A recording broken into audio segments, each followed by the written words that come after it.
Welcome back to Mad Hatter's Civil War History. In today's Versus episode, we explore a portion of the Battle of Antietam. On September 17, 1862, the bloodiest single day in American history unfolded near Sharpsburg, Maryland. Among the thousands who fought and fell at Antietam, 2 regiments, 1 Union and 1 Confederate, collided in a brutal contest of will and firepower. The 5th New Hampshire Infantry and the 21st North Carolina Infantry.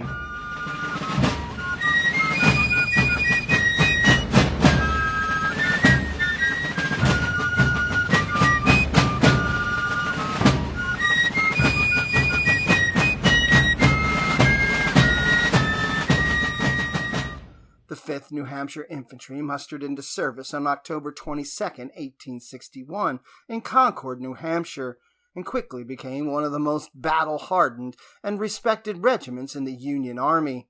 Their reputation for discipline, aggressive fighting, and reliability under fire was earned through repeated exposure to some of the Civil War's most intense combat.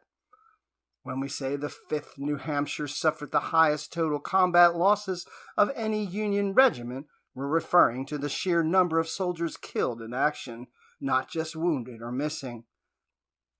This grim distinction reflects how often the regiment was placed at the center of major battles, including Fair Oaks, Antietam, Fredericksburg, Gettysburg, and others. Their commander, Colonel Edward E. Cross, was known for leading from the front, often placing his men in the thick of the fight. So this honor wasn't about glory, it was about sacrifice. The 5th New Hampshire's high casualty rate is a testament to their unwavering commitment, their strategic importance, and their brutality of the war they endured. Perhaps the most famous member of the 5th New Hampshire, Cross was a former newspaper editor and became a beloved and respected commander. Known for wearing a red bandana into combat, he led the regiment through some of the war's fiercest engagements, including Antietam, Fredericksburg, and Gettysburg. He was mortally wounded at Gettysburg on July 2, 1863, while leading his brigade in the wheat field.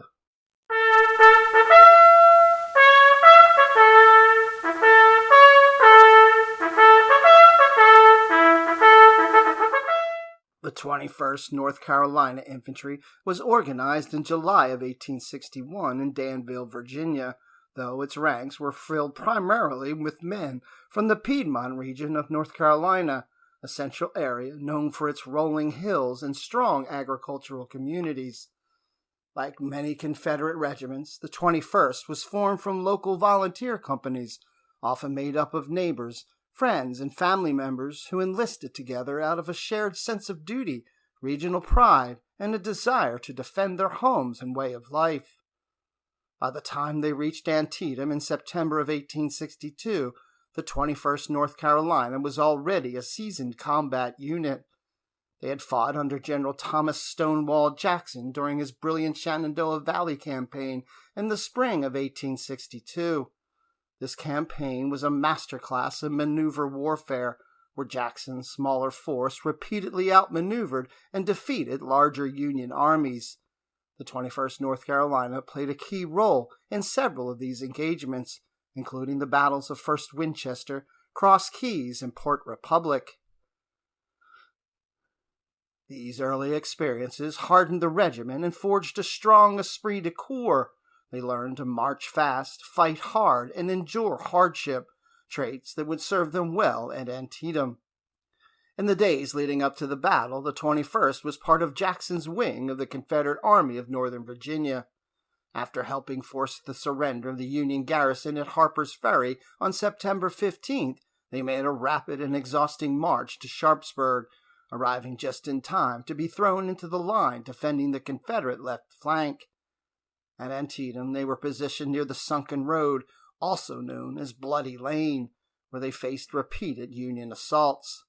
Their experience and discipline helped them hold the line for hours under intense pressure, but the cost was high. The 5th New Hampshire arrived at Antietam as part of Brigadier General William French's division. On the morning of September 17th, they were ordered to assault the Sunken Road, later known as the Bloody Lane. The 21st North Carolina, under Colonel William Kirkland, was already entrenched in the Sunken Road, forming part of a natural defensive line with other Confederate regiments. They had little time to rest before the Union assault began. On the Antietam battlefield, the 5th New Hampshire was led by Colonel Edward E. Cross. Cross was a strict disciplinarian who inspired fierce loyalty. His leadership at Antietam was decisive. He personally led his men into the storm of musket fire, urging them forward, even as bullets tore through the ranks. Colonel William Kirkland of the 21st North Carolina was equally respected. Calm under pressure, he directed his men to hold the line against wave after wave of Union attackers.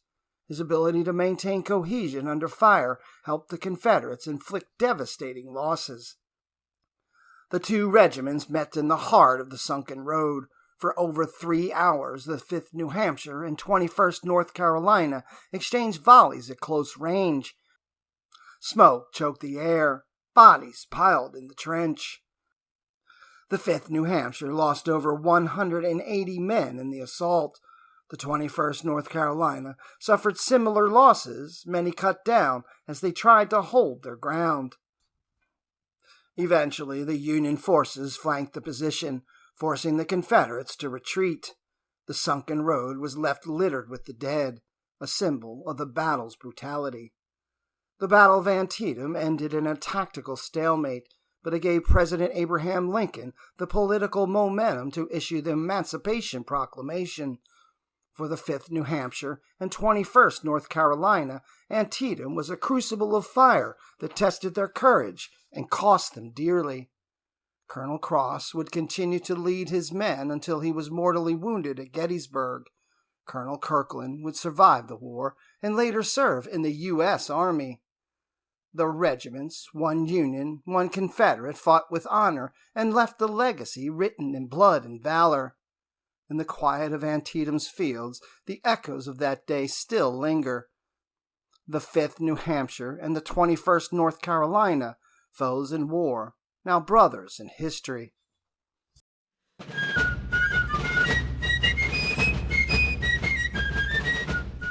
Thanks for watching this episode of Mad Hatter's Civil War History. Like, follow, and click the bell for notifications to ensure you see all of the latest content. As always, let me know if there's any other important events of the American Civil War you would like me to address.